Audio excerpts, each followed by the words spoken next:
Y'all ever been locked up with your sibling and fell in love with them? Just me? The movie begins in the home of Dollengangers, a happy family of 6 who all look kinda inbred. Corinne and Christopher have 4 children.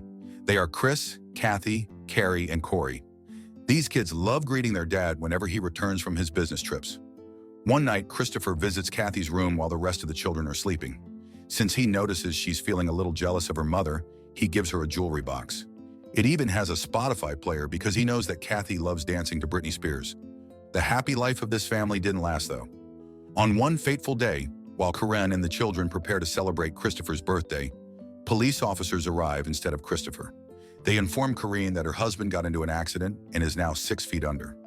Since Corinne is no independent woman, the family gets forced to sell everything they have to survive. Eventually, Corinne's only option is to return and be a leech to her wealthy parents. However, it seems they've already disowned and disinherited her ass. So Corinne and the kids take the train one night and journey to Foxworth Hall, the grand manor of Corinne's family.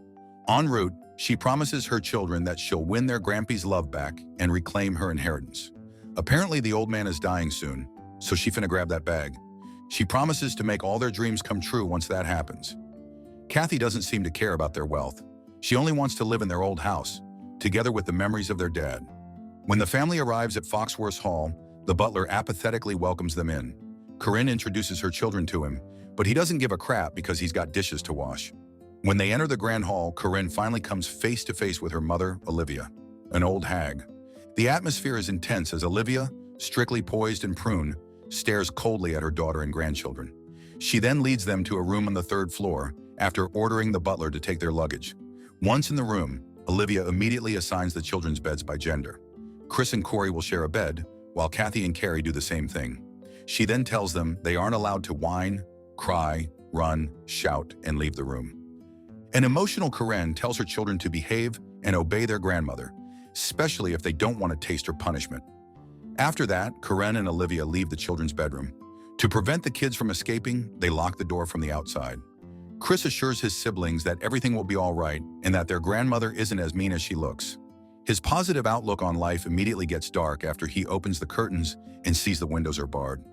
The next day, Olivia brings food for the kids and reveals that Corinne got removed from their grandfather's will because of the abomination she committed. It turns out that Corinne married her father's half-brother. Yes, that's right. Christopher was Corinne's uncle. That makes the children a product of some sweet home Alabama, making them look inbred. Disgusted, Olivia doesn't hesitate to call her grandkids the devil's spawn. Since their grandfather doesn't know about their existence, the children can't leave the room as long as he's alive.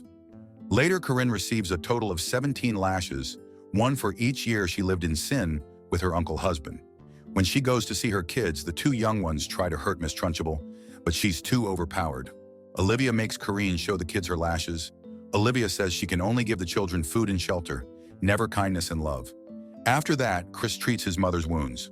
Corinne says the time she spent with Christopher is worth 100 whippings because the D was too good.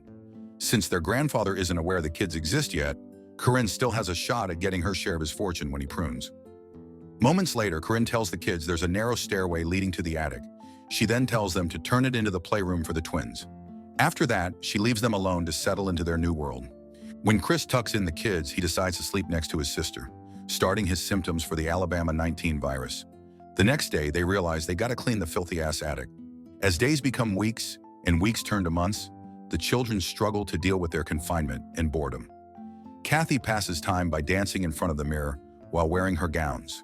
Chris reads books and daydreams about becoming a doctor. Wait a minute, why can't Chris just body that grandma's ass and tackle the bitch? He be looking in his mid-20s. As for the twins, they spend most of the time making paper flowers as decorations for the attic. The only contact the twins have with the outside world is the barred window in their room. Meanwhile, Corinne continues her journey to win her father's love back. She even forgets to visit her children because she's focused on that bag. This forces her children to plan an escape route to get past Olivia and check if their mother's all right. Eventually, the twins start wondering if they'll even be able to touch grass again. Sensing they're starting to feel sad, Cathy and Chris read them a quote from the Bible to comfort them. So the children do their best to sacrifice and patiently wait for their mother to achieve their goals. While Chris washes Cathy's back later in the bathtub, they start thinking that their grandmother might have locked their mother up. They believe that would explain why they haven't seen her for a while now. The next day, while Olivia brings the children's meals, she catches Cathy and Chris sleeping in the same bed. She goes off because she assumes they were doing the Sweet Home Alabama dance in the bed. As punishment, Olivia destroys Cathy's jewelry box, which causes her to have a mental breakdown. Later that night, Cathy and Chris escape from the attic's window to try and look for their mother. They go through the rooftop and use a rope to get down. Unfortunately, they get forced to climb back up after the dogs bark and the housekeeper turns on the roof lighting. The next day, Corinne visits the children wearing a new dress. Although the twins are happy about seeing their mother, Cathy and Chris aren't.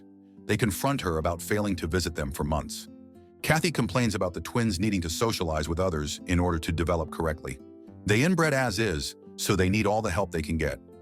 Corinne rejects the idea and even says that their attempt to escape almost jeopardized her plans. She then gives the children a choice. They either leave and get nothing or wait just less than a month for their grandfather to croak so they can get their share of his fortune. Cathy walks away while Chris decides to side with Corinne. Nah, this mom's stupid for that. Sometime later, Corey gets a pet mouse while the attic's window gets barred again. Olivia also catches Chris chatting with Cathy while she's taking a bath. Olivia admonishes and calls them sinners. Angry, Chris chases the fugly gremlin away. Later that night, the children panic after losing sight of Corey. Fortunately, they find him in a basket, sleeping with his pet rat. It seems he went to the attic to feed it earlier. When Cathy returns to the bedroom, Olivia corners her and locks Chris.